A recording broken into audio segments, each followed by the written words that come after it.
So why would I advertise for other networkers if they won't join me anyway? It's a great question.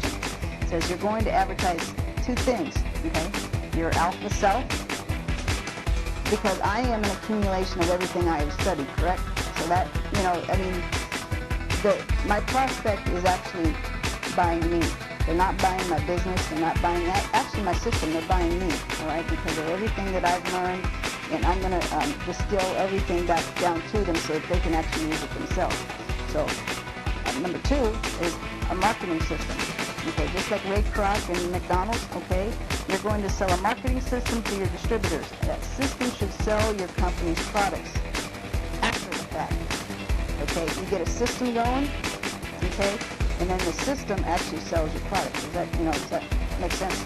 So what does every single networker need help doing?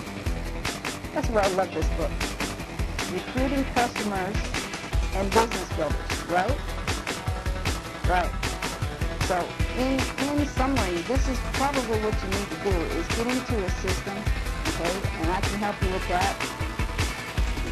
Got it dialed in, okay? Get into a system, and then that system will have to sell your business and your product. You don't want to lead with your product. You don't want to lead with your business, okay? You want to get a system that gets you prospective customers and distributors first, okay? And then that system is going to take care of the rest of it. So this is Kimberly Flores, and I'll talk to you later. Alrighty, bye-bye, guys.